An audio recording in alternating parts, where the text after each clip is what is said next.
اسے سونپا ہے۔ اور پھر خدا کا موسیٰ کو حکم دینا، دوسرا بیان جو ہے وہ ہمیں خروج کی کتاب کے 6 باب کی 2 سے 7 آیت میں ملتا ہے۔ خروج کی کتاب 6 باب 2 سے 7 آیت۔ پھر خداوند نے موسیٰ کو فرمایا اور کہا کہ میں خداوند ہوں، اور میں ابراہیم اور اسحاق اور یعقوب پر خدائے قادر کے نام سے ظاہر ہوا، اور میں نے اپنا نام یہوہ ان پر ظاہر نہ کیا، اور میں نے ان کے ساتھ اپنا عہد باندھا کہ کنعان کی سرزمین جو ان کی مسافرت کی سرزمین تھی جس میں وہ پردیسی تھے انہیں دوں گا، اور میں نے بنی اسرائیل کے گھرانے کو جنہیں مصری غلامی میں رکھتے ہیں سنا اور اپنے عہد کو یاد کیا ہے۔ اس لیے تو بنی اسرائیل سے کہے کہ میں خداوند ہوں، میں تمہیں مصریوں کے بوجھ کی نیچے سے چھڑاؤں گا، اور میں تمہیں ان کی غلامی سے آزادی بخشوں گا، اور میں اپنے پھیلائے ہوئے بازو اور عظیم قدموں سے تمہیں رہائی دوں گا، اور میں تمہیں اپنی قوم بناؤں گا، اور میں تمہارا خدا ہوں گا، اور تم جانو گے کہ میں خداوند تمہارا خدا ہوں جو مصریوں کے بوجھوں کے نیچے سے تمہارا نکالنے والا ہوں۔ شکریہ۔ دوسری دفعہ خداوند خدا موسیٰ سے ہم کلام ہوتا ہے اور اسے کہتا ہے کہ جا کر قوم بنی اسرائیل کو میرا یہ پیغام دے۔ ابھی ہم تھوڑا سا وقت کی نزاکت کو مد نظر رکھتے ہوئے تھوڑا سا سپیڈ اپ کریں گے، اور میں تھوڑا سا کوشش کروں گا سپیڈ سے بولنے کی، اور بابو جی اگر کہیں آپ کو تو آپ مجھ سے پوچھ لیجئے گا۔ اور اس کے بعد جب خدا موسیٰ کو دوسری دفعہ حکم دیتا ہے کہ قوم بنی اسرائیل کے پاس جا اور انہیں میرا پیغام دے، اور اس کے بعد ہم 10 آفات کا ذکر جو ہے وہ سنتے ہیں کہ کس طرح موسیٰ فرعون کے سامنے جاتا ہے، لیکن فرعون اپنا دل جو ہے وہ سخت کرتا ہے، اور کسی کا دل بھی نہیں چاہتا۔ اگر آپ کے پاس کوئی مثال کے طور پر کوئی بندہ مفت میں کام کر کے دینے والا ہو اور ساری دیہڑی چارپائی تے یا بیٹھے رہنا ہوئے تو پھر کدا دل کرتا ہے اس بندے کو اپنے کو جان دے۔ اور یہی کچھ ہم دیکھتے ہیں کہ مصریوں کے ساتھ کہ انہیں مفت میں کام کرنے والے بغیر اجرت دیے انہیں کام کرنے والے ان کے پاس تھے، اور پھر وہ شہر بنائے گئے، 2 شہر بسائے گئے، اور سارا کچھ یہ ساری چیزیں ہم خروج کی کتاب میں پڑھتے ہیں۔ اور پھر یہ کیسے ممکن تھا کہ فرعون اور مصری ان غلاموں کو جانے دیتے جو ان کے لیے مفت میں کام کرتے تھے، اور سارا جو ہے مصری جو ہے وہ عیاش پرست ہو چکے تھے، عیاشی کرتے تھے، اور نوکر چاکر جو ہے وہ غلام ان کے لیے وہ سارے کام کرتے تھے۔ پہلی آفت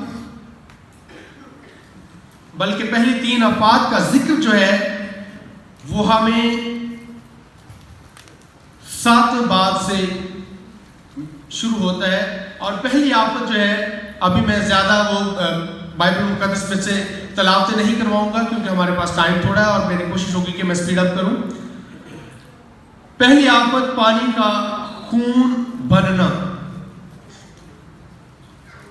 جب پورے، اور میں بھی مصر میں رہا ہوں، وہاں پر اگر پانی کا کوئی ذریعہ یا وسیلہ ہے تو وہ صرف اور صرف دریائے نیل ہے۔ اگر آج دریائے نیل کا پانی وہاں سے بند ہو جائے تو یقین جانیے کہ صحرا ہی صحرا ہے، اور پورے کا پورا مصر جو ہے وہ بیابان اور قحط سالی کا شکار ہو جائے گا۔ پہلی آفت جو خدا نے بھیجی کیا ہوا تھا؟ پانی کا خون بن جانا۔ اور ابھی اس بات کا اندازہ کیجئے کہ اگر زیادہ سے زیادہ انسان 1 دن یا حد 2 دن پانی کے بغیر گزارا کر پائے گا، تیسرے دن جو ہے وہ حالت بری ہونا شروع ہو جائے گی۔ اور دوسری آفت جو ہے وہ مینڈک خدا نے بھیجے ہیں، اور تیسری آفت مچھر، چوتھی آفت مکھیاں، 5ویں آفت مری۔ مری وہ نہیں جو ہمارے پاکستان میں ہے مری، بلکہ ان کے مال مویشی جو ہے وہ مرنا شروع ہو گئے تھے۔